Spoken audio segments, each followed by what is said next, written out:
Bootleg podcasts, made for everyone, by anyone. You are listening to The Rating is Right, a game show podcast based around the movies you love and their ratings.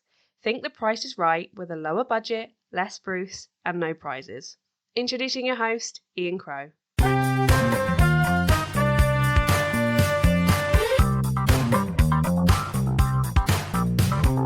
It's the rating. It's the rating. Rating. It's the rating. It's the rating.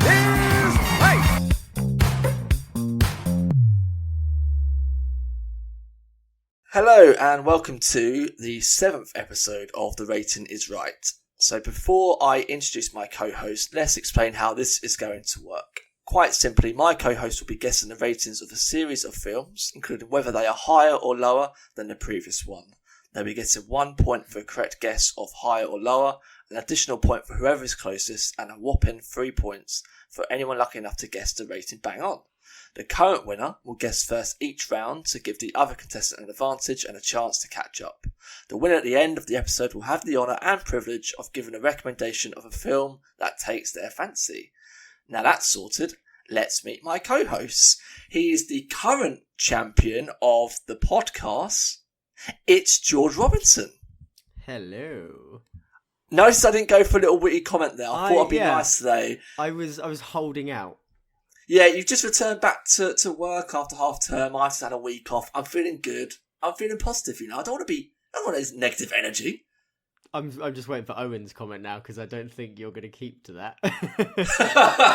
Well, I did have a comment for Owen, but I feel like it should probably be edited out, so I won't go for it. So the other co-host is the wonderful Owen Cox. How are you today? Very tired. I didn't have a very refreshing weekend because I worked Saturday and Sunday. So I feel like shit, but I'm still going to beat George. And I didn't know George is the reigning champion. What's the current score?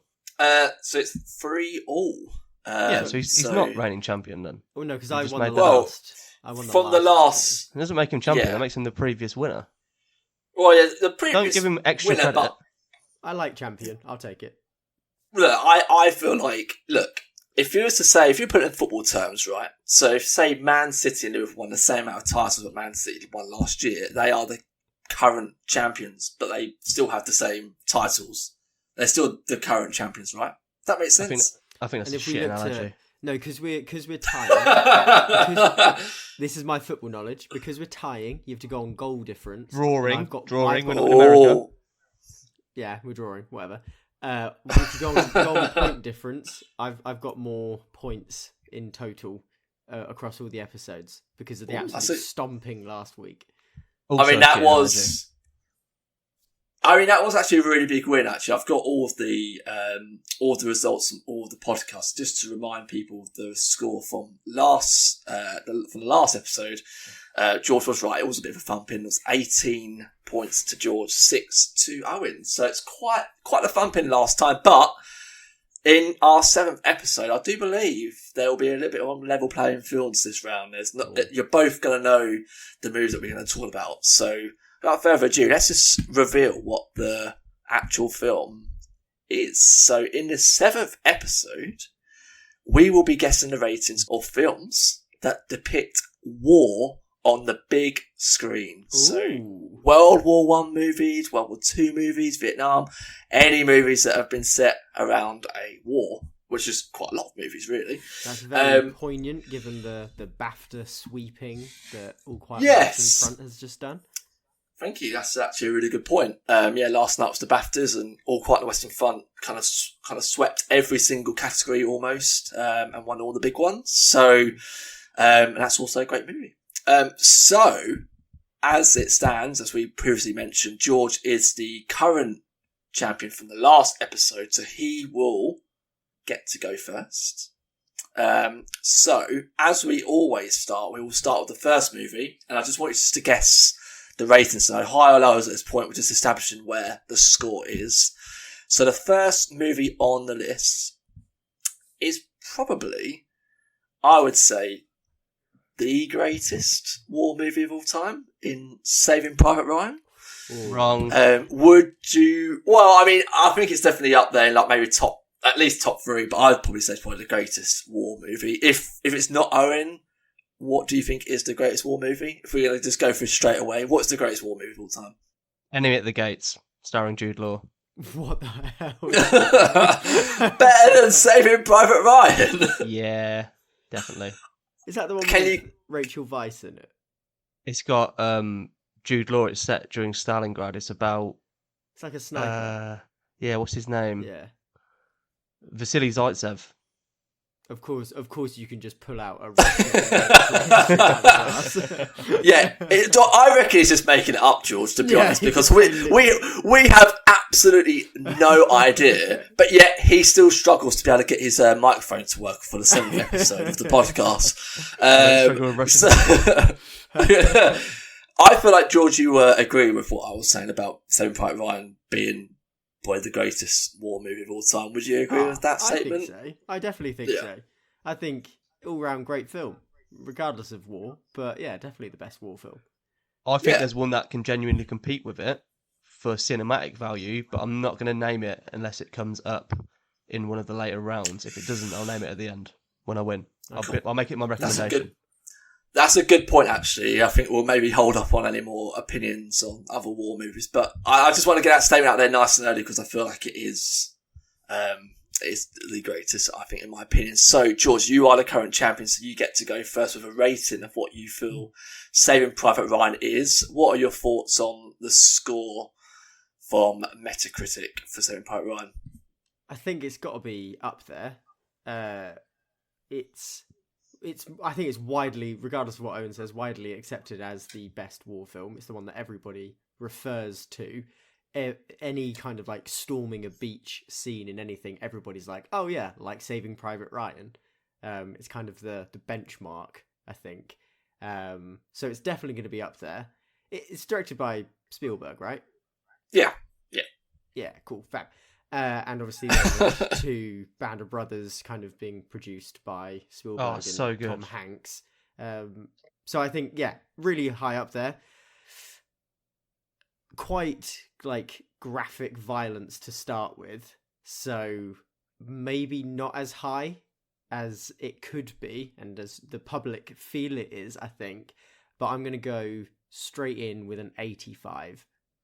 85, so still fairly high I think, in comparison to the episode we had last of the Fast and Furious franchise. None of them hit the heights of 85, so we're already hitting heights of this week's episode.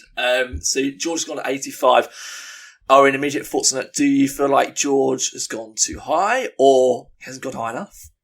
You'd have to say, if you both think it's the greatest war film of all time, surely it'd be higher than 85. I don't think George really thought his score through. No, that's what I'm saying about the... I think it's higher, but I think the gratuitous violence brought it down in the critics' eyes. You got to remember the critics, your favourite people, Owen. Yeah. I think my biggest criticism with this film is there's not enough Matt Damon in it. Well, that's actually an interesting point, actually, because at the time when they did cast Matt Damon, this is a little bit of trivia, a bit early for this Ian's now. Trivia Corner. A bit of trivia, but they did cast Matt Damon. Obviously, the role was quite small, but at the time when they did cast him, he was fairly unknown. But in that time, Good Will Hunting happened, and then overnight he became like this overnight success. Everyone knew who he was because he won the Oscar for Good Will Hunting and was in Good Will Hunting. So he went from being cast, not really being particularly known, to then Oscar winner Matt Damon, which explains why his role's a little bit smaller. And I always seem to forget he's actually in the movie because you see him quite late. But that is the reason why there's not enough of Matt Damon in Saving Private Ryan. Nice. Is that a good enough excuse for you? Yeah, I'll take it. Alex. I was going to say, going off of the previous episode, harpening back is the correct word. Harpening. Harking back. Vin Diesel's very shit in this film, isn't he? He's very jarring. I forgot he's in this. He gets shot by a sniper, doesn't he, in the street? Yeah, he is in this, yeah. Oh, he's awful in it. Is he the one that hands over the bloodied letter to someone? Yeah, when he's been shot. Has he ever been good in anything? Guardians of the Galaxy? Yeah, he doesn't really have many lines, does he? Who does he play? Is he Groot? It's Groot, yeah. Oh, give over. He's Iron Guardians of Giant. the Galaxy. I'm joking. I didn't pick up on this. And Iron Giant. Yeah. He's the Iron Giant. Again, that again, I'm clutching at straws here. Really, I'm trying to save face with he's really with good at Diesel. characters that can't speak very good English. Yeah, is kind of his. basically, he's good at not acting. Yeah, yeah, basically, yeah. He was born for the role of a talking tree that only says 3 words. That was his destiny. So Owen, your score prediction for Saving Private Ryan. I think George has gone too low. I think if you two rate it as highly as you do, regardless of George saying about the violence, it's got to be higher than 85. I'm going with a tactical 86 just to edge him out. We both right with it being high. Owen is the closest, so he gets to 2 points. Owen gets to 1. It is actually higher than what you thought. It's on 91. You just said Owen was the closest, so he gets the 2 points and Owen gets the 1. Oh, sorry, George gets the 1. Sorry. Look, I've got Owen on my mind. I've just spent nearly a week with him. We got very close in that hot tub. Yeah, so sorry, my apologies. Owen was the closest. It's on 91, so Owen gets the 2 points, George gets the 1. So we're going to continue the trend of getting some quotes from letterbox reviewers for the films that we're going to cover. So Saving Private Ryan, one of the top comment is kind of going towards what you were kind of saying, George, but not as passionate. Someone said, absolutely lost my shit when Vin Diesel showed up. I mean, I always forget he is in that.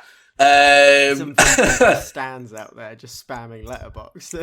Yeah, exactly. What else have we got here? Someone said, my dad's going to be fuming when they realise I gave this film 3 stars. I mean, I'm fuming. 3 stars? Is that out of 5? This person gave 3 out of 5. I mean, that's just, yeah. Someone said, please believe me when I tell you this movie gave me my first grey hair. Okay. Is that a good thing or a bad thing? I mean, I didn't actually give it a rating. I just liked the film. So I'm guessing they liked the film, but I don't know their rating. I don't really know. It's either like they were so stressed out by it that it made them go grey, or they were so bored that they aged. I would say that they were so shocked by the events that they gave them their first grey hair. Yeah. But they liked the film. And then someone put, war is bad, Tom Hanks is good. I can agree with that. I think that's a pretty good comment. I can agree with that. So Owen is in the lead now with 2-1. So Owen, you get to go first now with this next movie. So we had Saving Private Ryan with 91. The next film on the list is another Steven Spielberg World War II based movie. It's Schindler's List. Oh my god, is this Roman Polanski? No, this is Steven Spielberg. I just said it. I literally just said another Spielberg. Another Spielberg movie, Schindler's List, which was before Saving Private Ryan. So Spielberg's first World War II movie. I'm guessing, have you boys, have you watched this? No, it sounds really depressing. I don't set myself up for misery. I haven't seen it either. I do. I will say, it's an incredible film. It is absolutely incredible. But it is definitely on, like, if you used to make a letterbox list of movies that are incredible, you probably only watch once, that would fall into that category, I believe. Not because it's not great, it's because it's so good and it affects you so much that you're just like, well, I don't think I can watch that again for another 5 years. Go on. Was it a theatre production before it was a film, or was it the other way around? Was it filmed then made into a theatre production? Because you can watch it on stage, can't you? Have they turned it into a musical? I mean, you laugh. Auschwitz. I don't actually know. That's a really good question. Actually, I don't know. I'm thinking of a skit I saw on the Kevin Bishop show years ago, where it was like parodying sequels, and it was called Schindler's List 2: Electric Boogaloo. Or do you know what the film's actually about? Isn't it about a choice? That's Sophie's Choice. I just said Sophie's Choice. That's the What's Sophie's Choice about? A lady Meryl decides Streep. between her two kids. So what's that got to do with Schindler's List? I don't know. Is it set in Nazi times? Maybe. But Schindler's List is a very different film about a factory owner who decides to kind of help and save his Jewish workers, I think. Yeah, basically that. Yeah, and it's actually a true story as well. So it's based on true events. And Oscar Schindler is played by Liam Neeson. But I will just kind of mention as well, Liam Neeson's amazing in this, but Ray Fiennes is probably his greatest performance of all time. He plays like a Nazi soldier on the camps. What's Owen laughing at? I don't know. I don't know if I can bring it up on the podcast. I mean, I can edit it out. When you said Liam Neeson, I thought of the series of photos of him pissing himself. I forgot about that. That made by Christmas, you know. Oh my god. Oh, dear. Sorry, continue. I couldn't hold it in.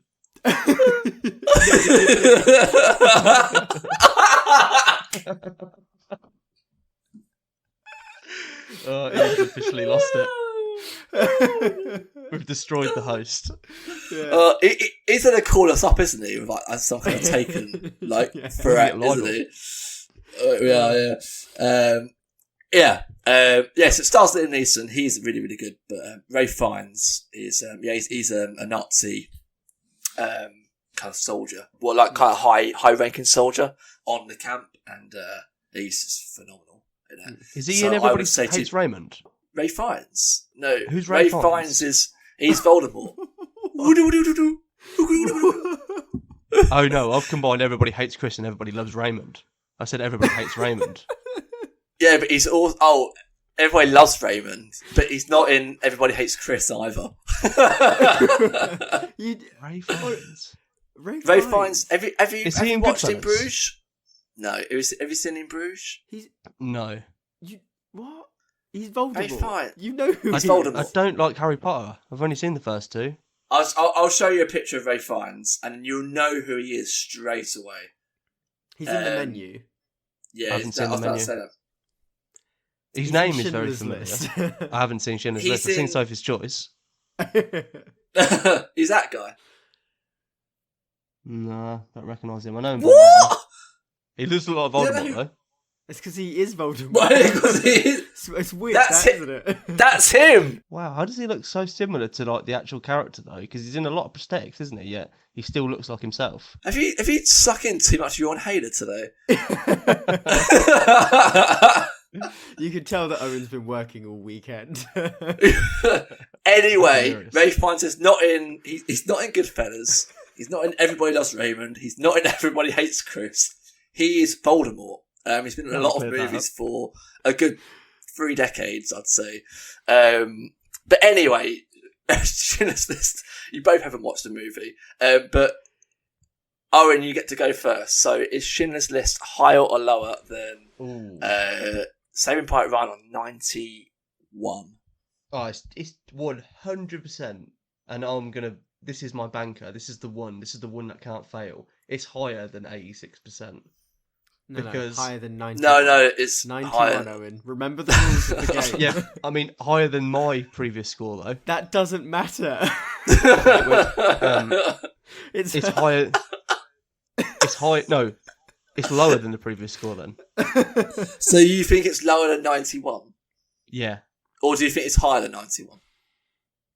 No. I think it's... I'm going to say, because critics would absolutely be creaming over this film. I'm going to say it has to be 90. It has to be, because this has just got critical darling written all over it. So you're how going can you lower? give a film about... Unless it's offensive, how could you give this kind of film a bad review? It just makes you a bad person. So you're going lower than Saving Private Ryan? Yeah, so 90.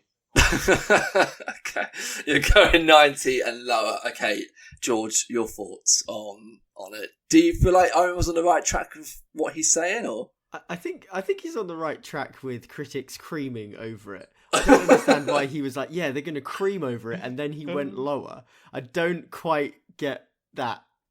I'm going to go higher. That's what I thought he was going for. When he said that, I was animated. Like, higher, okay. That's not the game. We forget Owen how to play this game.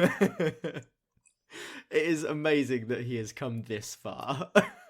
Let's just give him props for that. Just to let you know, there is a vacancy for the co-host, which Owen's contract will be shortly terminated for lack of awareness of the game rules. Yeah. So if anyone wants to take place, you're more than welcome. I'm sure we could have a day-old chimp and he would understand what the rules are. So anyone is welcome, honestly, anyone. You don't know what films are. It's fine, just come on. So Schindler's List, I think, is higher. I think, as Owen said, critics would be creaming over it, and anybody that says it's a bad film is a bad person, even though I've never seen it. But yeah, I think it's got to be up there. I'm just going to go 92. I don't need to go any higher than that. Too high. Yeah, there you go. Lock it in. Okay, you're right. Well, locked in, so you're right. They definitely creamed over it. So George, you are right for being higher. Owen, you are wrong. They've really creamed over it. 95. 95. Wow. On Metascore. That is. So I think that's the highest rated film we've spoken about. I think it is. I'm trying to remember what the rating of The Dark Knight was, and I believe that was. Oh, actually, we need to remember Fast 9. Cinematic masterpiece, definitely up in the high 90s. Sorry, I forgot about that one. Oh yeah, how could I forget about that? So George, you were the only one that was right, so you get the 2 points. Owen, you get no points. I just want to point out that I gave this film 5 stars on Letterboxd, and the other 2 people that I have on Letterboxd who have watched this movie have also given it 5 stars. So if that's a way of me saying watch the bloody movie. Watch the bloody movie. How long is it? Is it a long film? It's a long movie. It's over 3 hours long. Wow. Jesus. Yeah, I'm trying to see how long it is. It's 195 minutes, so that is a long movie. So I believe that is it's 3 hours 15 minutes. 3 hours 15.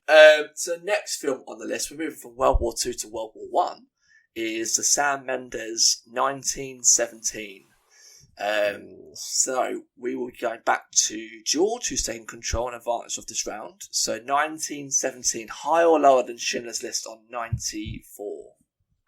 What a film. I love this film. Such a great film. I'm fairly certain it's the first World War One film that I've ever seen. I'm fairly certain it's the only World War One film I've ever seen. Wonder Woman? Wonder Woman? I've seen Wonder Woman. All right. But I wouldn't count that as a war film. No, but it depicts... I didn't see All Quiet on the Western Front. Still haven't seen it. Oh, controversial. No. Oh, actually, I've seen... You seen the original? No, but I've seen a TV adaptation of Journey's End, which was a play, and I watched that in English Lit for A-level, I think. So there you go. War Horse is World War One, isn't it? I haven't seen War Horse. No, neither have I. Would really like to see it. Yeah. I'm always moaning that it's never on TV, and it was fine on a streaming service for about 2 months. I didn't watch it. Just a little insight to me there. I have commitment issues, clearly.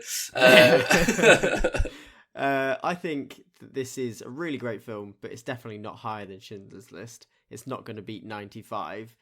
I think it was kind of like an interesting way to do it, because it's portrayed as a one long shot, isn't it? Yeah. Which is, I guess, I think like Birdman was maybe the first film to do that in mainstream cinema, and then certainly for a while. Yeah. Certainly for a while. There've been kind of long one shots before and in the past, but I suppose in more recent memory, Birdman was one of those. Good Time, and definitely 1917. Good Time. What's Good Time? With Robert Pattinson. Robert Pattinson. I haven't seen it. Really, oh my god, George, you got to see that. Brilliant. So good. But yeah, So really, good. great film, 1917. I've watched it multiple times as well. It's got you can just keep watching it again and again and again. It's just so gripping. I'm gonna say that it is lower, but I'm gonna go 83. Yeah, 83 seems good.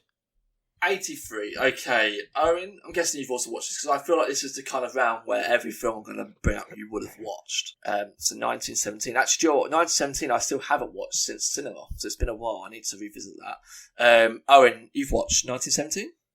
This was the film I was going to bring up at the start. That's better than Saving Private Ryan. Oh, wow. This was the one. Interesting. I watched this at the cinema with Zuki when we'd been together for maybe 3 or 4 months. And it was a cinema in Northampton. And I said to her, there's no need to worry. We were going to watch it on like a random Tuesday. I said, it'd been out for like 2 weeks as well. I said, there's no need to worry. It'd be absolutely dead. There'll be no one in there. I go to the cinema all the time. Lo and behold, we get there. There was literally like 4 seats left in the entire cinema. We had to sit in like the 3rd row from the front. So I had really bad neck ache after. And the guy who sat next to me had a hot dog with about 4 different condiments on it. And ate it very loudly for somewhat... It must have felt like about 30 minutes he was eating this one single hot dog. I've a really important question. Yeah. What were the 4 condiments?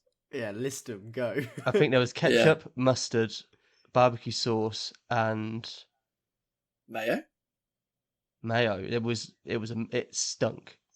I don't know whether this guy is a legend or needs to be destroyed. I fear cinemas should be illegal. I feel like he's the kind of guy who, at some point, like he's just getting so strong, we won't be able to stop him. Like in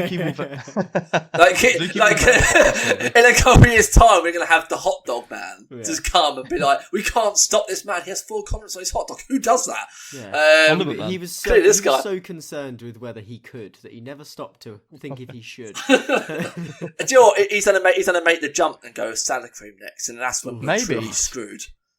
Yeah, maybe that's why it took him 30 minutes.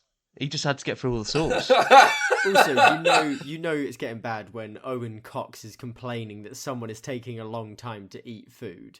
Mr. Hamster Cheeks over it. I hide it all in my beard. Just to shed a light on some context here. When Owen eats, he actually stores it in his cheeks for later. Still, I'm news. sure why that happens. It's fake news.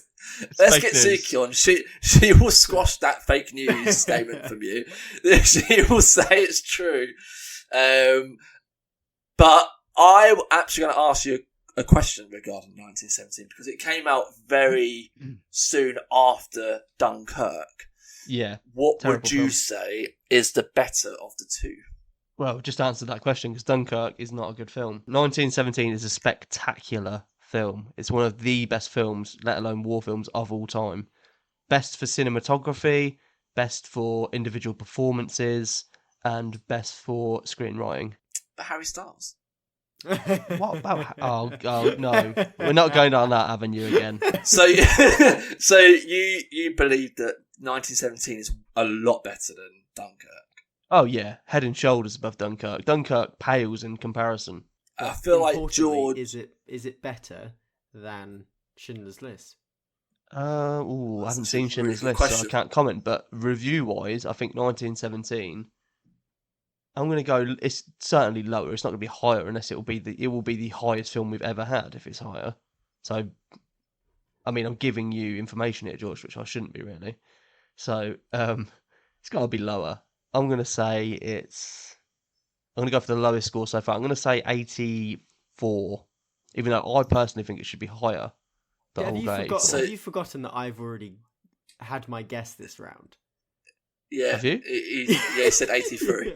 I mean, it was about 10 minutes ago, but yeah. Sorry, we've been on so many tangents since. I say since then we've talked about Harry Styles, exactly. and I feel like that was stopped quite abruptly. I'm still on the hot dogs. That's that's a red ball. Bringing up Harry Styles to Owen is just asking for trouble.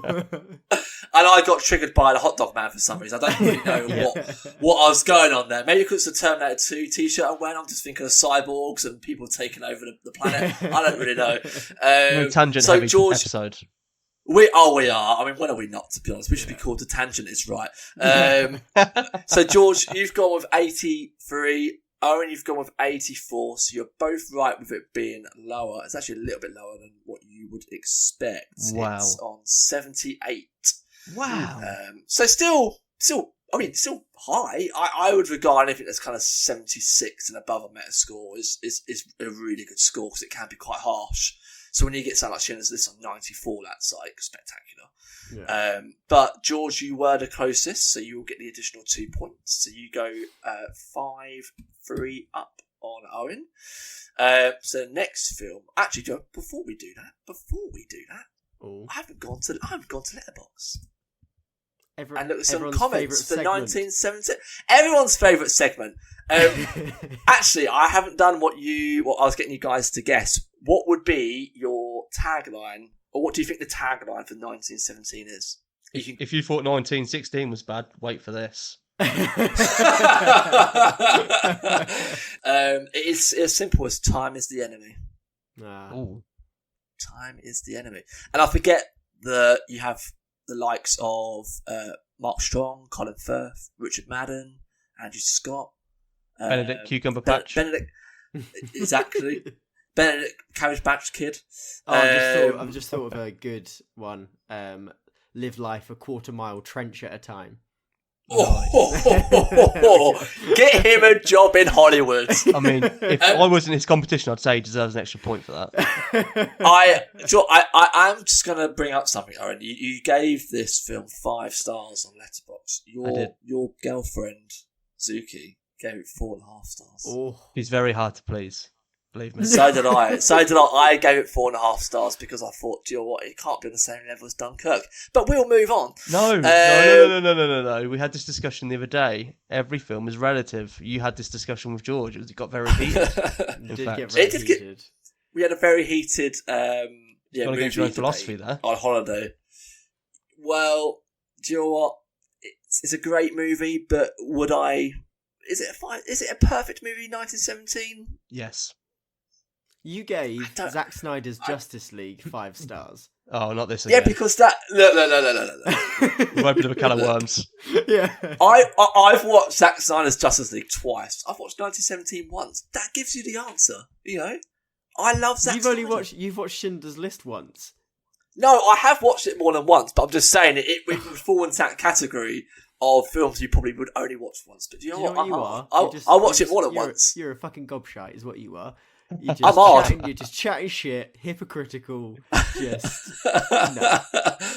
You're a good host, Well, I'm going to go straight into the Letterboxd comments because I don't care what you say. I feel like the Dunkirk and 1917 rivalry continues in the Letterboxd comments. One of the top comments says, "Wait, where was Harry Styles?" Again, coming back to number one Gizmo fan, a very popular person on Letterboxd. Would rather watch Dunkirk on an iPod Nano. Are these people for real? Well, she gave it 2 stars. And she got 1,834 likes. And this woman put, "My cinematic experience was completed when my dad whispered 'hot priest' to me when Andrew Scott." Her dad whispered that to her. Yeah. "My cinematic experience was completed when my dad whispered 'hot priest.'" Do we need to call like the police or the social services for that? I mean, Sophie, are you okay? Just a welfare check. Are you getting on okay? Not to get conspiratorial, but you led me down this path. That comment was over 3 years ago, so whatever's happened now. Right. We can't do anything about it. Owen's got a conspiracy. What, you got a conspiracy? Go on. I think the cult of Harry Styles are trying to barrage this film because it compares to Dunkirk, which features Harry Styles. I reckon there's an agenda at play here. You think it got review bombed? Not review bombed, but I think there's a negative attitude around the film because it went directly up against Dunkirk. There's an agenda here. It's clear and obvious. I mean, there was about a 6-month gap. I mean, those comments there pretty much compared all of them, though. No, it didn't. The Letterboxd comment said they'd rather watch Dunkirk on an iPod Nano. No. Yeah, because I'd much rather watch Dunkirk on a shitty device than watch 1917. Yeah. I bet they're a massive Harry Styles fan. There was 2 comments comparing them. Out of 3? And Well, I mean, out of the three, I don't want to go too. Oh, there was only three. Oh, I thought there was. I thought there was more than that. Fine. I'll leave it for the 2 out of 3 listener is to quite a decide. lot. Yeah, there's quite a lot. I mean, Yeah. I'm a Dunkirk boy, so I'm going to find those comments. As an interesting side note, I have Andrew Scott's autograph on the back of a W.H. Smith receipt from my days working in Stansted Airport. He came into my Smiths that I was working at back when he was just Moriarty, and I had no idea who he was, and like what his actor name was. So I was just like, I know you, you're Moriarty. And so he was like, yeah, really nice guy. And I didn't have anything for him to sign because we weren't allowed to bring stuff airside. So I printed off like a big roll of receipt and got him to sign it. But because I didn't know who he was, he signed it as Moriarty instead of Andrew Scott. Yeah. At first, when you said that he was signing a receipt, you went W. I was like, oh, a WWE like thing. I just thought like, he had some kind of random WWE like memorabilia on you. Can you sign my Rock like action figure? When did you work at Stansted Airport Airside? I worked at Stansted Airport Airside for the summer. Oh, did you? Oh, I worked when I was in sixth form. So, what year? Like 8 years ago. So 2015, 2014. Oh no, I was there 2019 for Starbucks. Nah, that's way after my time. I was long 1917 boy's got his hand up. I suppose we'll let him talk. Oh yeah, go on then, Owen. I didn't want to interrupt on your bonding over your Stansted Airport jobs. Did either of you meet anyone else who was famous? Because I'm sure a lot of famous people pass through airports. I met Dirty Den. From EastEnders? Yeah, I met him, and he was an absolute arsehole. Doesn't surprise me. He looks the type. It was like really busy, and he was really arsey about a self-service machine because we just got them installed in Smiths. He was really arsey about it, and then I was like, "Oh, well, you can come over to the till. I'll jump on and I can serve you." And he was really huffy and puffy, and I was like, "Come on, man." That's just old people when it comes to self-service. Yeah, exactly. Do you know what you should have done? You should have gone, Daddy, chill. when I was at the airport, I was only there for the summer. It was like a summer job, and I met the Cheeky Girls. Oh, nice. And Andrew Robertson, the Australian snooker player. Oh, nice. Not a clue. You mean Neil Robertson? Neil Robertson. Sorry, Neil Robertson. He was sitting in Starbucks just after the rush, and I was like cleaning the tables, and I was the only person who recognised him. So I went up with a Starbucks coffee cup. I said, "Oh, you're right, mate. You wouldn't mind just like signing the cup?" He went, "Oh." No one's recognised me here today. You're the first person to recognise me. And I was like, "Yeah, I follow snooker." And I said, "Where are you off to, mate?" He was like, "I'm off to Glasgow." He was like, "I'm doing some tournament up there." I was like, "Oh, cool." Nice. And That's then actually quite a good one. Off I went, toasting paninis. So, again, quick recap on the score. George 5, Owen on 3. So let's move on. So, 1917 on 78. George, you get to go first. The next film on the list. You ready for this, Owen? Dunkirk. Yeah. Dunkirk's the next film on the list. So, you even put them side by side just to prove my point. Look. I did this a couple of weeks ago, so I can't take any credit for any kind of actions that I may have put in at this point. Passing the blame. I'm just passing the buck from past Ian. I can't control anything. The list is the list now. It's how it is. So this is where we can now talk about the wonderful film that is Dunkirk. George, because you get to go first, your thoughts on Dunkirk? I didn't really like it. I'll be honest. I thought it was a bit boring. There's like elements. No, I know. I didn't say Owen to talk. I said George. George to talk. I'm so sorry. Where's the cancel button? Can I propose for 2 new co-hosts? This is ridiculous. Yeah, I thought I was so excited for it. Like I was so hyped up. I was like, yeah, Christopher Nolan war film, let's go. But no, I just thought there were parts of it that I was like, oh yeah, this is pretty interesting. But just in general, it was a little bit dull. Tom Hardy's bit was just a bit. I didn't really like it. I'll be honest. To be honest, I've seen it once, and I was so disappointed that I haven't been back. No, I also gotta think watch it again. the sound design was pretty bad. Like you couldn't hear a lot of what was being said. Like Tom Hardy's I lines, classic Tom I would Hardy, agree. can't understand. I will agree. I will agree with you on that point. I think that is what is the one thing about Christopher Nolan movies in general. Definitely in the last like 3 or 4 movies, the sound has been poor. Like there's been times like in Tenet, when I watched that, I was like, I have no idea what the fuck people are saying. Same with Dunkirk. He's got the mask on. It's very loud. You've got the planes going. Dark Knight Rises, there's times you can't really hear what Bane's saying. I have to re-record all his dialogue we mentioned on a previous podcast. So I agree with that. But I adore Dunkirk. Yeah, it's because you're a Harry Styles stan. You can't trust a word you say. But let's not get into that.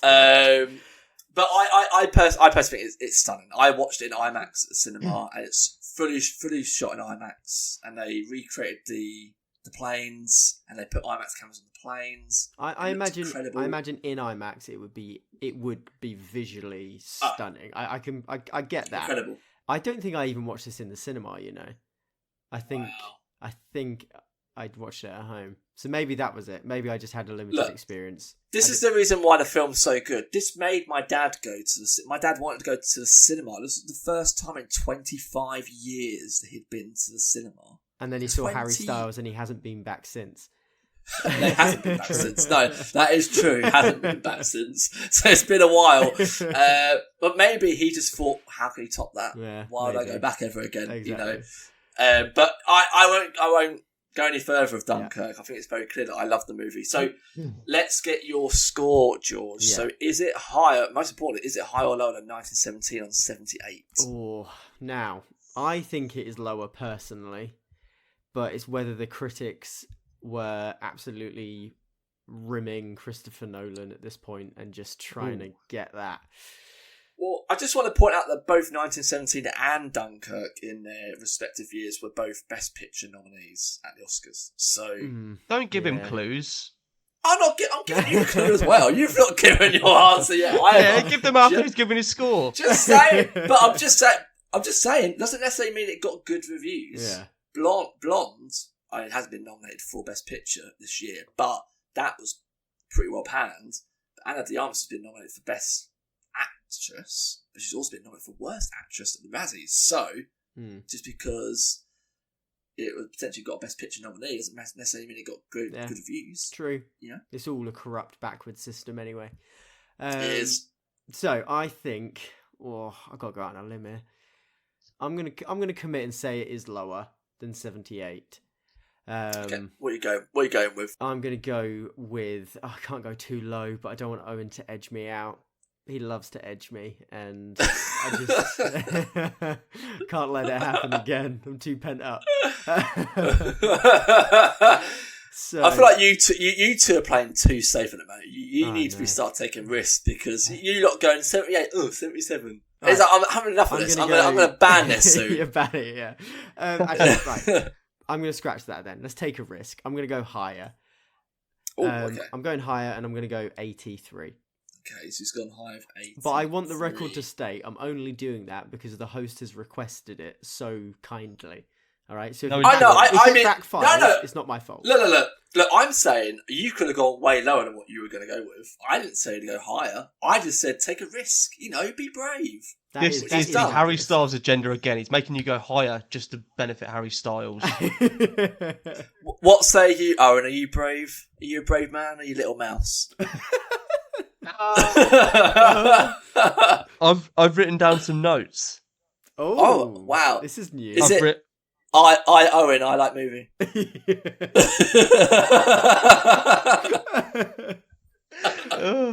That's what I do in my letterbox reviews. This one loud. I've written boring, bloated, confusing, misleading, pretentious, yawn, self-indulgent, and then I've finished those points off with too much Harry Styles. To be fair, I agree with the vast majority of those points, apart from the last one, because he wasn't really in it that much. As much as he was in it was too much for me. He can't act. I feel like at the end, But at the end, when they won the war, he should have then broke out Watermelon Sugar High. Just full out concert for the boys, you know. For the record, Ian, do you think he's a good actor? No. I honestly, because I've watched other movies that he's been in, and he's shocking. But in this, when I found out he was in it, I was a bit like, well, how's that going to work? But it does somehow. He just emotes. He doesn't act. He doesn't really have a lot to say, and I think with someone like Christopher Nolan, I think Christopher Nolan can make me a good actor, to be honest. I think that's his kudos to the director, that is Nolan. He can make anyone good. There's not, in any of his movies, there's not one bad performance in any one of his movies where you go, Jesus, that's a bad performance. Like, who are you going with?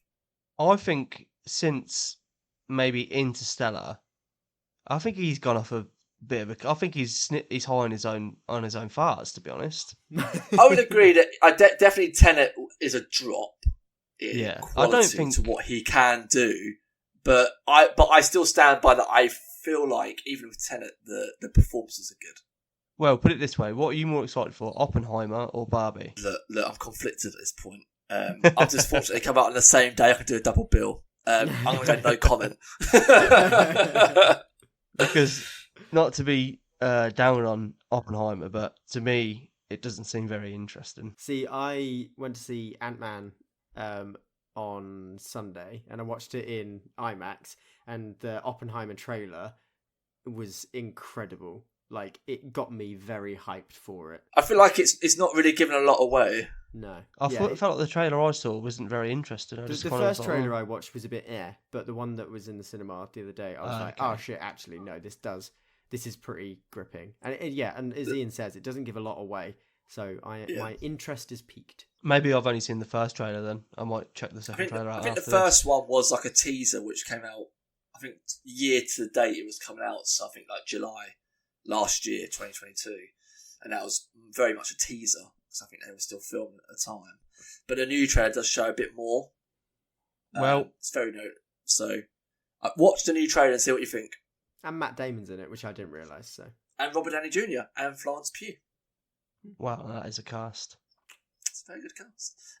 But Owen, like I said, are you gonna follow path like George and go higher, or are you gonna stick to your guns as I anticipate and go lower than what 1917 is? Ooh, 1917 was 78, right? 1917 was 78. Yeah. Yeah, so I am paying attention. I'm going 81. Get a middle out. 81. Which is higher, of course. So you're going high. So you're both going higher. George, what did you go with again? I went with 83. And Owen's done that thing again where he's hemmed himself in, which I don't understand. But he's done it, so we're fine. A risk taker. Well, you are... you should take more risks more often. You're both right with it being higher. It's a lot higher than what you would believe. It's currently the joint highest rated in this so far, 94. What? Oh, that's the Harry Styles stands again, pushing bloody review scores. Review bombing in a positive way. I thought you said Schindler's List was 95. No, 94. Oh, damn. Yeah, 94. So yeah, the same rating as Schindler's List. That is mad. I was originally to go Dunkirk, then 1917, but as they're the same, I had to switch them round. Yeah. So yeah, 94. So you're both right with it being higher, but George, you are closer. So you get the additional point. So you're 7-4 up. Owen, so you need to learn. Stop hemming yourself in. Take a consolation puff of your inhaler. All the help you can get. I was wrong with being 6 months apart for some reason. I forget that 1917 was 2019 and Dunkirk was 2017. So 2 years apart. So now we need to get a poster for new hosts. Basically, replace the crew. Exactly. Oh, we're all gone. It's a rebrand. If you could try and think of a tagline for Dunkirk, what would your tagline be? Done better before, I'd say. That's a great one. That's a great way to sell your movie when it's just about to come out. It's done better before, but yeah, you can't watch it anyway. Well, let's just skip that part. Let's go straight into the comments, because the top comment, which has 5,000 likes, so it's got Tom Hardy, mumbles. Finn Whitehead, mumbles. Harry Styles, mumbles. Cillian Murphy, mumbles and coward. Kenneth Branagh, mumbles slightly less. Mike Rylance, mumbles with an Oscar. Hans Zimmer, TikTok, motherfucker. I'm gonna like that review. That. I like that. That was good. I will backpedal and say that the score for Dunkirk is a 94 out of 100. It is a good score. So, recapping the score after that round, George 7, Owen on 4. So, George, you take the advantage going into the next round. So, Dunkirk was on 94. The next film on the list is one of my favourite movies that I've watched for the first time in the last couple of years, is The Great Escape. Now, is that higher or lower than Dunkirk on 94? Oh, God, I haven't seen that film in years. It didn't, like... It's probably one of the most classic war films of all time, and when you were like war films, it never even crossed my mind that it would be in this list. Damn. Yeah, I mean when I suppose there's no like battlefields or anything like that. It's very much, if people don't know what The Great Escape is, it's a film from 1963, and it's basically the Nazis have basically got the Allied prisoners in a camp, and they all decide on how they can escape what is basically deemed as like an escape-proof prison or camp, whilst the remainder of the war kind of carries out until the end, based on a true story as well. So it's also basically very long. It's Chicken Run, but not as good. Effectively, yeah, you've got a point. I've never thought of that before. My God, are you joking? You know, Chicken Run is a spoof of The Great Escape, right? Yeah, but at that point I hadn't seen A Great Escape, so I was like, this is a fantastic concept for a kids' movie. Now I've watched The Great Escape, mind blown. But yes, Great Escape. Yeah. So, higher or lower than, is it 94? Was that Dunkirk? 94 on Dunkirk, yeah. Still cannot believe that. I think it's got to be lower. I think it is really good. And I'm not really one for watching like really old films. I've always been put off. But I really liked it. And I only have fond memories for it. So I think it is lower. Can't be that much lower though. I'm going to go 85, I think. Still a really good film, but yeah, not perfect. Okay, 85. Owen, I'll be disappointed if you haven't watched this. I've seen it as a child when it was on at Christmas. I believe my great nan was watching it. I remember the motorbox scene. But I'm going to be short and sweet because I've gone on a lot of tangents. I've wasted a lot of time, and this one's looking like a very heavy edit. So I'm going certainly lower. I'm going to go 73. 73, okay, so quite a bit lower. So you're both right with it being lower. One of you is only one out. So you're very close. That was you, George. So 86. So still very high. So George, you were the closest. So 2 points for you. Owen, you're still right, but only 1 point. So George is 9-5 up. So those close ones are working well for you, George, at the moment. The tagline for The Great Escape, I think, is actually a really good tagline. Put a fence in front of these men and they'll climb it. Hell yeah. But don't they spend a lot of time digging a tunnel? Yeah, basically. Yeah. So they won't. So they're not climb it. They'll go under it. They won't climb. They're going to go under the tunnel. Yeah, they go under the fences. They'll climber it. But don't tell the audience that. Yeah, you know, let them think they're going to jump 20 foot in the air. Which Stephen Quinn it's subverting expectations. Do. Exactly. Yeah. We'll move on. On to the next one, which I feel like Owen's going to like this one. So The Great Escape on 86, the next film on the list, so George, you take the advantage, you go first, is Doctor Strangelove. And is that higher or lower? Ooh. Is this Doctor Strangelove and How I Learned to Love the Bomb or something? Yes. Yeah. That is the one. The Stanley Kubrick movie from... Hell yeah. Yeah. Yeah. I've Peter never Sellers. seen it. Ooh. Yeah, never seen it, but my film studies teacher from A-level would go on about it a lot. Too old for you, George. It's in black and white. Well, there we go. Yeah, but Schindler's List is in black and white, but that's not old. You say that though, but it's actually a year after The Great Escape. So it's... Why is it just in black and white out of choice then? I believe so, yeah. And the Yeah. full title is Doctor Strangelove or How I Learned to Stop Worrying and Love the Bomb. Oh, there we go. I just always call it Doctor Strangelove. I think it falls in that category of I can't name many war movies that have a comedy element to it as well, which this definitely has. Can you name any other war movies that have a comedy element to it? Inglourious Bastards. Yeah, Inglourious Bastards, yeah. I'll agree with that. Tropic Thunder. Yeah, Tropic Thunder, yeah. Is that a war film? They're making I a mean- war film, aren't they? Yeah. They're making a war movie, yeah, and then they actually, get, well, they're not trapped in a war, are they? But they get in conflict, don't they? So, yeah, this is the Stanley Kubrick film from 1964. Right. George, you haven't watched this, I have assuming not. by your comments. Yeah. What do you know of Doctor Strangelove? That it's weird. Well, I'm assuming it's weird. My film studies teacher was a weirdo, and it's Stanley I like it. Kubrick, and Owen likes it, so therefore I'm it's a weird. weirdo. And it definitely doesn't have Harry Styles in it, because Owen likes it. I'll tell you what, if he was in that movie, that would be a shock twist. I'm gonna be honest. Yeah. Like 30 years before his birth. Do you know what? I would say it's not a weird movie. It's just offbeat. Okay. I would say it's not what you'd expect from a movie of that time, I guess, but it's very good, very funny, and it's Stanley Kubrick. Yeah, fair enough. Genius. I think, what was the last rating? Sorry, The last rating was 86. 86. I'm basing this off of absolutely nothing, but I think it's going to be lower. I think, given the offbeat nature and given the time that it was released, I reckon that this might have been received pretty unfavourably.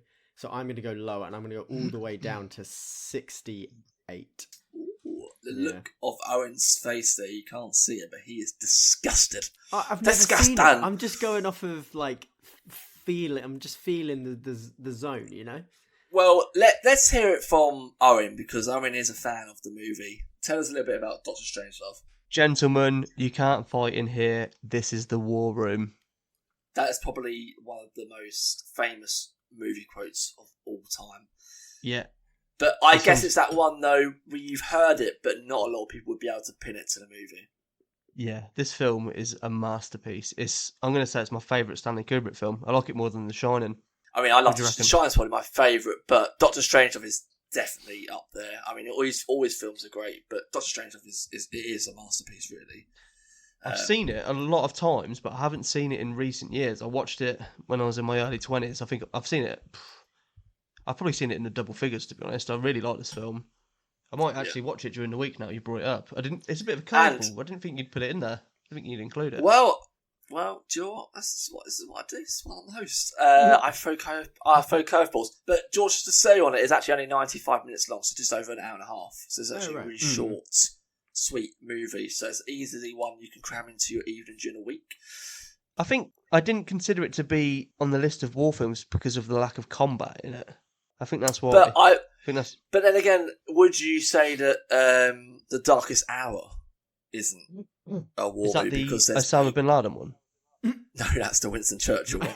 That's Zero Dark 30. Yeah, exactly. Yeah. Zero Dark 30, yeah. I mean, you can have war movies that don't depict combat because not everything was, about combat with the war. Is there combat in Schindler's List? Not really. No. I mean, Can I throw in an anecdote? Not really. Do you remember when we saw Stanley Kubrick's wife, but we were too scared to approach her? Yeah. We went to his George. old premises. We went to his property, didn't we? In was it St Albans, or was it? It's in Hertfordshire, wasn't it? Somewhere we went to Christmas market, didn't we? And that's where Stanley Kubrick bought the house and all the other houses, and they host like markets and stuff there. And his wife is a painter, and she was sitting in the same room where we were, like selling her art. A metre away. Literally, like, and I couldn't believe it was her. I really wanted to go up and be like, oh my god, you're Stanley Kubrick's wife. I was losing my shit. And Ruby was just like, go up. I was like, no, I can't. I'm a peasant. And say what? You're Stanley Kubrick's So, boss. yeah. I know. Yeah. I'll tell you what, I love Stanley Kubrick. I don't have much time for you, but I love Stanley. What's your name again? That's what I completely forgot about that. Thank you for reminding me. That was only about a year ago. So old age is getting to you. it is getting to me. It is getting to me. So this is a really important time for you, Owen. We are over the halfway point.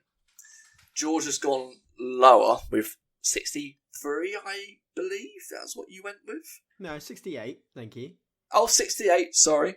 Owen, what are you going to go for? Do you think it's higher or lower than The Great Escape on 86? It's lower than 86. I think it would be lower than 86. Just because it's quite...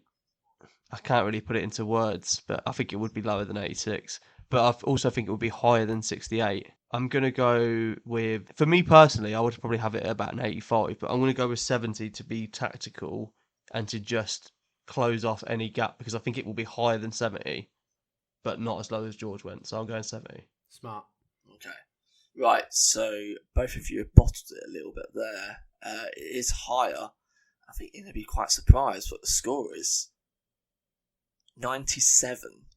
Oh! 97, which is officially the Wow. highest rated movie we've had so far. 97. I was quite 97. I was quite surprised when I saw that, but it's revered, like it's loved by critics, everyone. Like it was a massive success with the critics. Everyone loved it.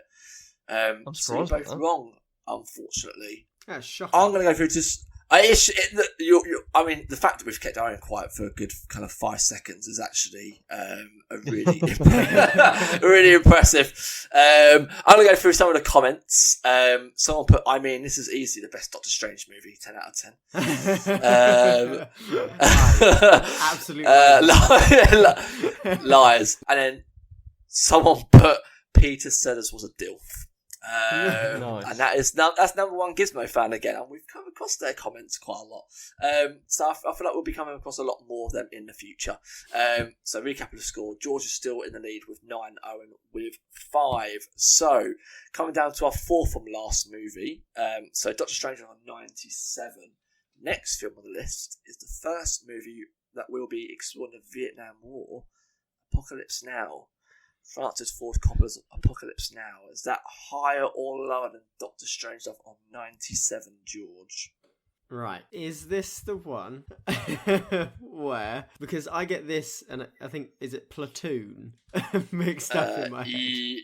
But this is the one with, I love the smell of napalm in the morning. Yeah, and there's also... Oh no, is it Full Metal Jacket that I get mixed up with this? I can't remember. They're all very similar. Maybe. This is Marlon Brando. Is this the one Marlon Brando, where he goes into like a POW camp and they like hack up a cow or something? I mean, that could be any movie. I feel like that happens quite a lot. I mean, this is the one where Marlon Brando is he's basically gone missing. Basically, he's a Barrow Colonel.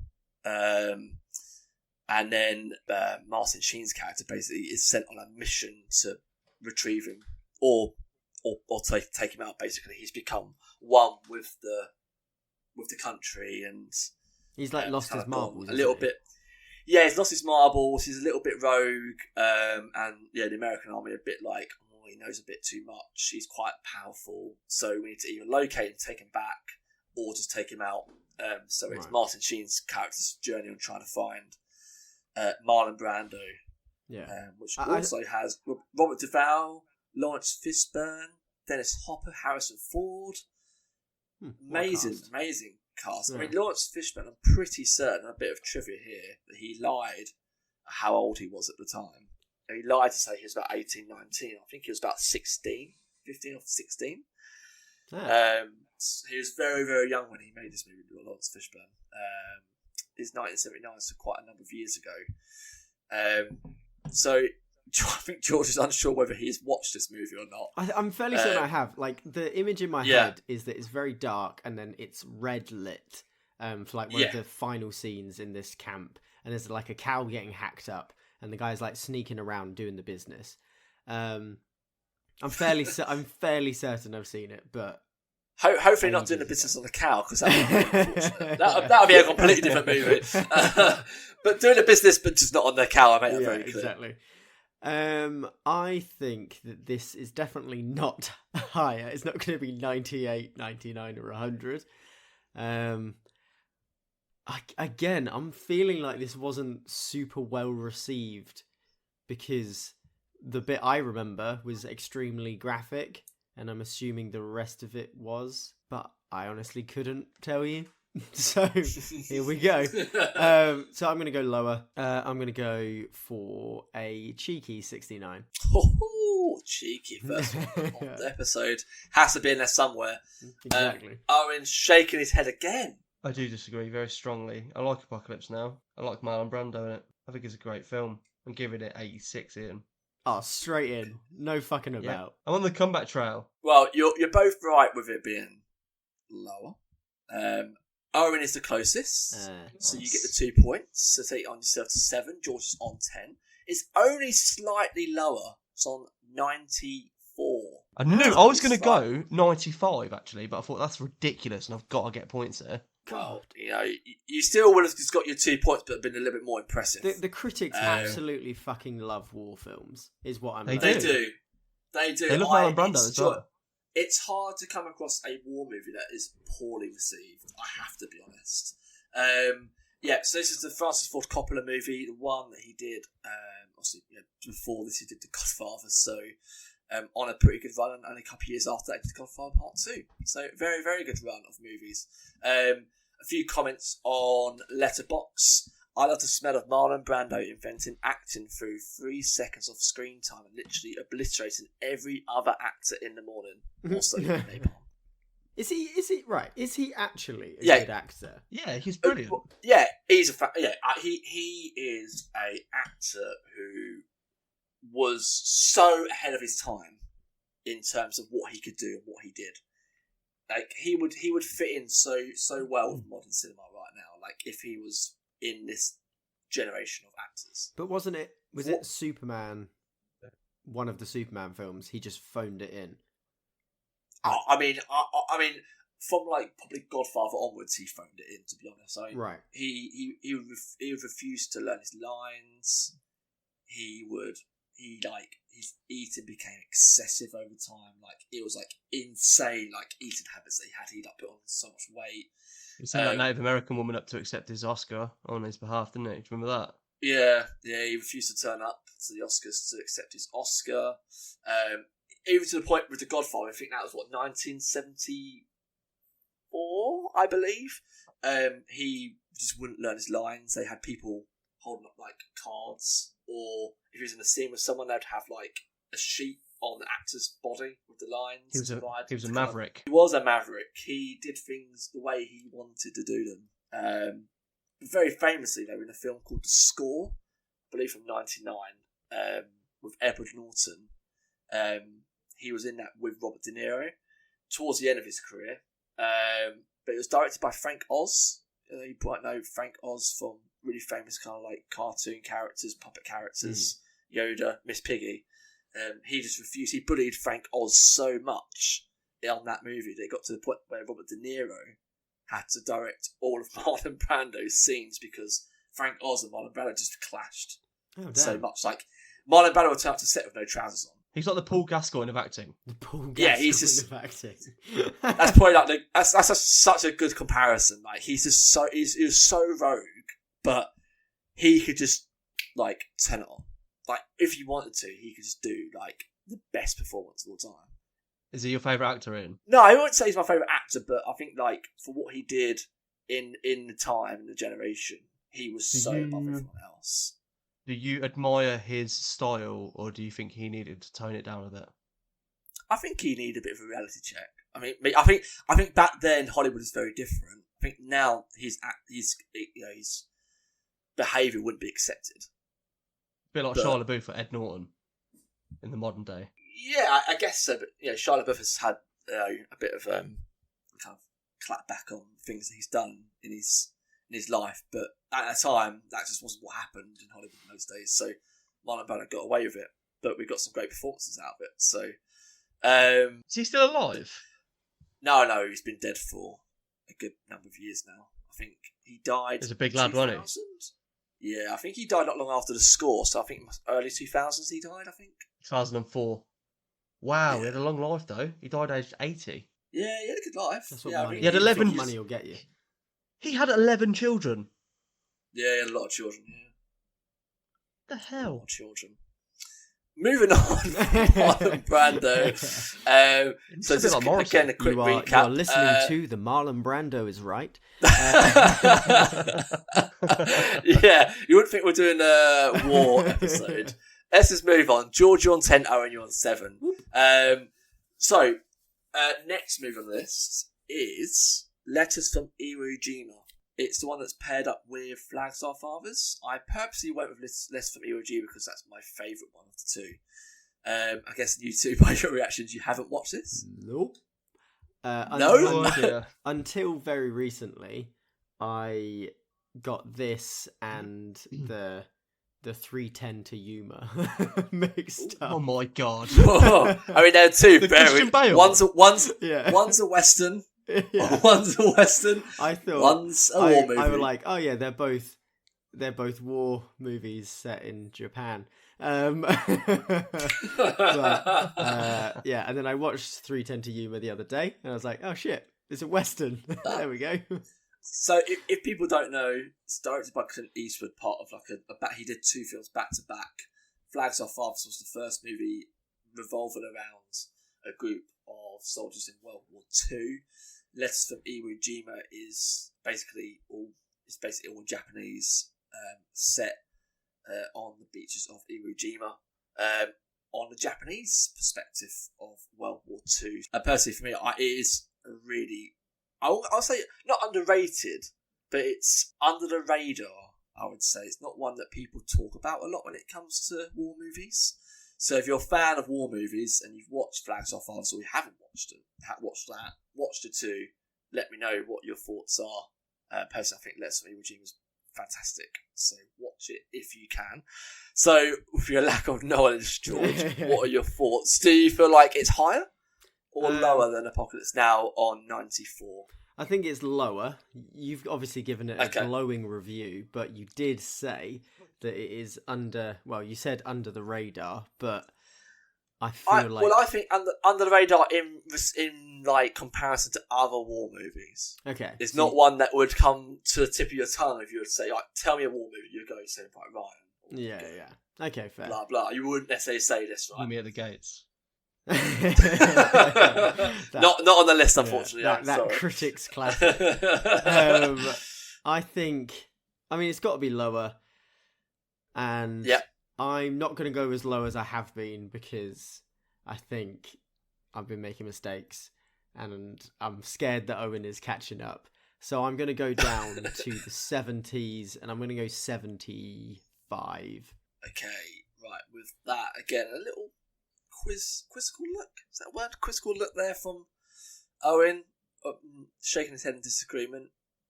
Do you think it's higher? Really blowing this lead. Really blowing. You haven't seen it. This is the thing. I like George to take the lead because then he starts to second guess everything once he's in the lead. When he's behind, he's more of a risk taker. But earlier on, he took that risk when we were a bit more even. I feel like he starts to crack. I haven't seen it. In fact, I've never even heard of it. But to me, this sounds like the kind of film that critics would be just waxing lyrical about. And I'm going higher than George. What did George say? What was your score? I know it was in the 70s. 75, I think. 75. That's a terrible score. Terrible score. I'm saying this is in at least the 80s, but I'm going to go 79 just to leave a little bit of a gap. So I'm going lower. I'm going 79. Give me those 2 points, Ian. I feel like Owen is really making the most of his advantage of going second here, and it's making me uncomfortable. Owen's spitting facts there about George bottling it. You are both right for being lower. Owen is the closest. He gets the 2 points. It makes it interesting now. Just to let you know, the score of the actual film, higher than what you thought. Owen, what you were right, is in the 80s, 89. Really damn. Movie. Look, I may be one of those critics at the time. If I was old enough to be reviewing movies when that came out, I wasn't. But I gave it a good glowing review. Recap of the scores as we go into the penultimate round. George, 11. Owen, 9. 2 behind. This is super close. So let's shake things up, boys. When I said, has there been many movies depicted around war which has an element of comedy in it? None of you mentioned this movie, Jojo Rabbit. A very recent movie, Jojo Rabbit. Now, George, you still have the advantage. Disadvantage. Well, I mean, I get to talk first, and Owen can edge me out. Is basically what happens. Look. We all know you love being edged out. We've talked about this already. You love the pressure. So Jojo Rabbit. Let's get a bit of opinion from you, George, because I personally really like Jojo Rabbit. I fucking love it. I think it is equal parts charming, harrowing, entertaining, and hilarious. In my head, though, there is a little niggling bit that is saying critics weren't as happy as audiences. And I can't shake that thing. And Owen's reaction is just making me want to reach through the screen and fucking deck him. But again, he's second guessing himself. I tell you what, Owen is absolutely loving this. He is loving every second.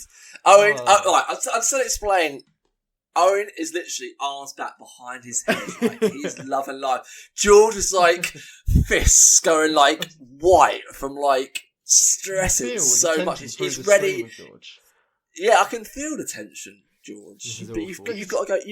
You've got to go first. I do. You're on the lead. You need to chillax. I miss the Fast and Furious franchise because I fucking owned that. That was my wheelhouse. That was my expertise. I've never seen any of them. I know. To be fair, if Owen beat you at that, I think you should have just retired. To be honest, so it went the way we anticipated. Yeah. So I think, for me personally, up into the 90s. Great film. Critically, I think it wasn't that well received. So I'm going down into the 80s. Shut up, Owen. Don't. Stop getting in my head. I'm going to say that it is 84. 84. Yeah. Okay. So I'm going to go lower, but 84. Okay.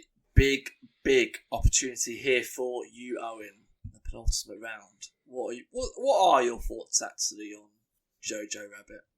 I haven't seen it. Zuki went to the cinema with her friends to see it without me, and then she's never wanted to watch it with me because she's already seen it, so we've never got around to actually watching it. Oh.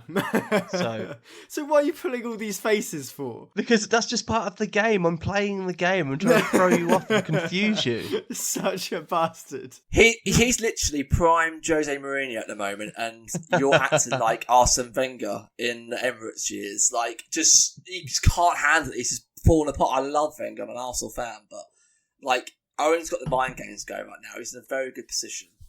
George is a specialist in failure. I got that reference. So I was. Wow! Look at the football references. Only because you made that reference on like the first episode of the podcast. Oh right, okay, right. So Owen, you don't know obviously anything about the film, but I know it's Taika Waititi. What a weird way to pronounce his name. How do you say it? I like Thor Ragnarok. You did that right. Taika Waititi. I like What We Do in the Shadows, the film. I haven't seen the TV show, but the film is really good. Werewolves, not swearwolves. Rhys Darby, one of my favourite quotes of all time. Well, his earlier stuff, The Boy's really good as well. That's one of his earlier films. So he's always been pretty good. Just not. I like the Thor movie. I'm a big fan of Flight of the Conchords, so I like the New Zealand comedy scene. There's like the foursome, isn't there? There's Jermaine Clement, Brett, whatever his last name is, Rhys Darby, and Taika Waititi.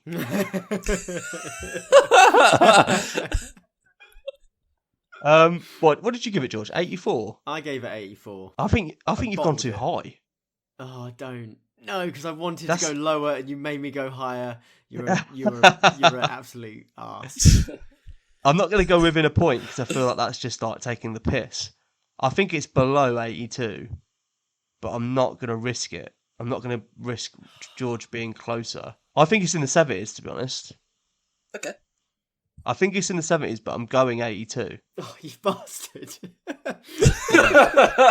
So just to remind the audience, George, what did you go with? I went with 84.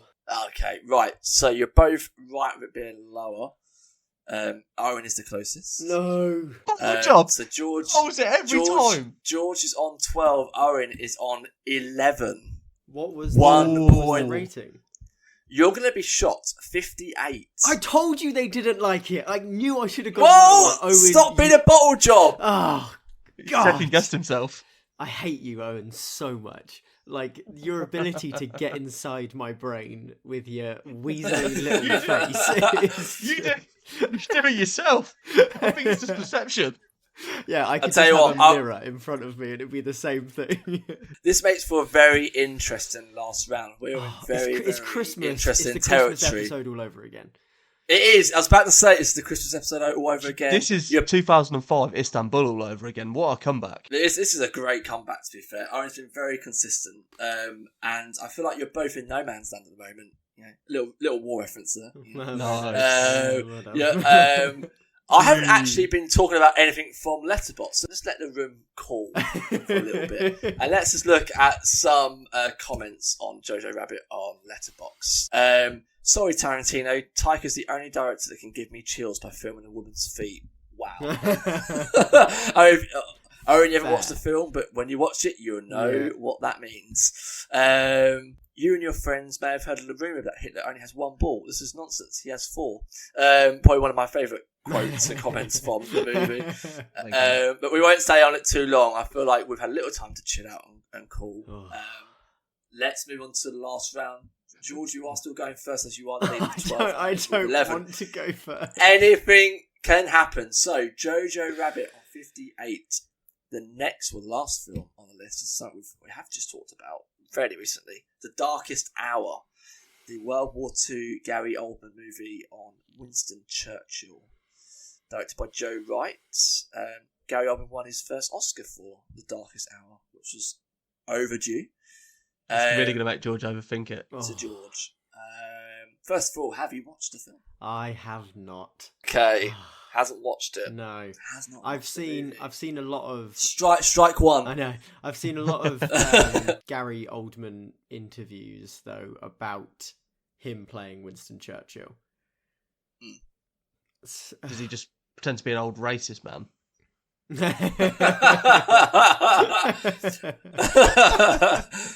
also want to bring up that Winston Churchill is definitely he's a war hero, but there's a lot of bad stuff about Winston Churchill that a lot of people don't seem to realise. No, exactly. But let's not talk politics. Yeah, here. The thing is, Yeah, but the thing is, it's quite easy to shadow that kind of character because we all know an old racist man. All of our dads. There's always that one uncle as well, isn't there? Wait, hang on. There's always hang the on, one. Hang on. Owen, you don't know your dad. I'm just assuming.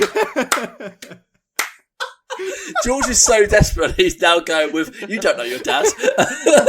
I'm really trying to do something to climb above. Just derail Owen, just make him cry.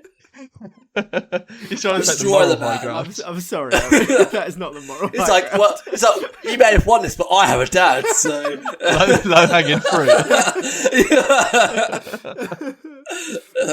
Oh, God. Your dad isn't around to appreciate your achievements, Owen. I've just realised so obviously it's going to be higher than Jojo Rabbit on 50 whatever that was on. You don't know that. we don't know that. But so 58. so basically there's 2 outcomes here, which is either I'm closest and I win, or Owen's closest and we tie. So really, A tiebreaker. Then we do enemy at the gates. Then Easy. I'll do a sudden death like we did. Yeah, we do a sudden death. Yeah. So I'm feeling a bit more confident, realizing one, that revelation, and 2, that Owen doesn't have a dad, I reckon.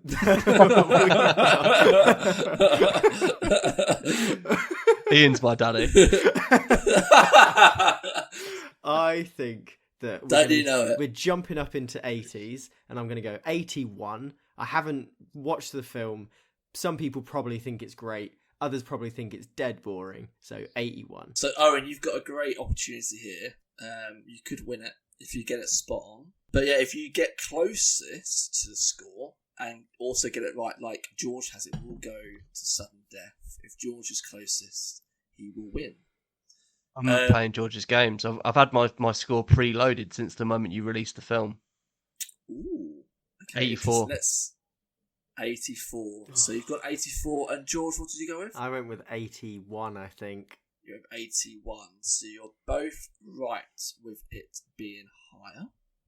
So let's just update the scores on mine because I know who's won. Oh, so somebody's won. So that must be me, right? Somebody has won. The score for Darkest Hour is 75, which means Owen on 12, and George takes the round. And the episode bottle job cup. Undeserving winner. Points. I do. So there was only 1 point in it at the end. I won the hearts and minds. I do think that I stooped low, and I'm not proud of myself, but it accomplished the mission, so we're good. Well, that makes the official scores that Owen did have the lead. George has come back from 3-2 down to go 4-3 up. Oh, riding 7 high. episodes. So George is in the lead. Owen, I'd say that was a magnificent fight there. Overall thoughts on your last minute defeat there? I feel like I won the moral victory. I've won the hearts and minds of the listener. I feel like nobody was rooting for George, they were all cheering for me. And that for me is a victory within itself. If Man City to win the league this season, you're like the Arsenal. Just slightly behind, but everyone wants Arsenal to win. But Man City just unfortunately have won it again. So George, you have won. Your initial thoughts. You've gone the lead. You've been behind for the last few episodes. I mean, it's the first time you've been in the lead this year. Yeah, I think I've had so much caffeine since coming home from work that I'm buzzing off my tits, and I think that has both helped me and also made me a nervous wreck. And also made me say some questionable things about Owen's lineage. But I'm just happy that we got the result we got. You know, drop a couple of nukes, everything works out in the end. Perfect. Well, I think that's a perfect way to finish it. I just want to thank George Robinson and Owen Cox, my two co-hosts. What about my recommendation? Oh, yeah, sorry, yeah. I'm so not used to you winning, George. I'm so used to going to Owen and recommending a TV show. If he says anything at the gates, I'm leaving. Your recommendation for us, but also the listeners, what's your recommendation for this episode? My recommendation is, for the first time, a current film, Ant-Man and the Wasp: Quantumania. So good. I went to see it in IMAX. Don't groan, Owen. You didn't win. If it was me, it would be a better recommendation. But I think if you're going to go see it, go watch it in IMAX and 3D if you can, just because it really gives an amazing sense of scale for when they're super miniature and when they're massive. It was really enjoyable. Not as good as I was hoping it to be, but definitely worth a watch. So, well, thank you for that, George. You can certainly tell that he's been paid off by time. So, George, congratulations on winning the episode. His recommendation was Ant-Man and the Wasp: Quantumania, which is in cinemas right now. So, thank you all again for listening. Please be sure to download, follow us on our socials. We hope to hear from you again soon. Goodbye. Bye. Whatever.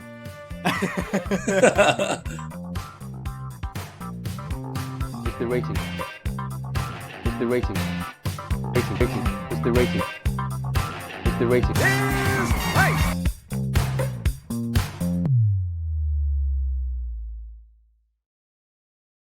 The Rating is Right podcast is hosted by Ian Crow and co-hosted by George Robinson and Owen Cox. The show is edited by George Robinson with music by Will Butler. You can find the podcast on Instagram under the handle The Rating Is Right, or you can contact the hosts on their email address, theratingisright@gmail.com, if you have any suggestions or want to discuss your thoughts on previous episodes. Thanks for listening.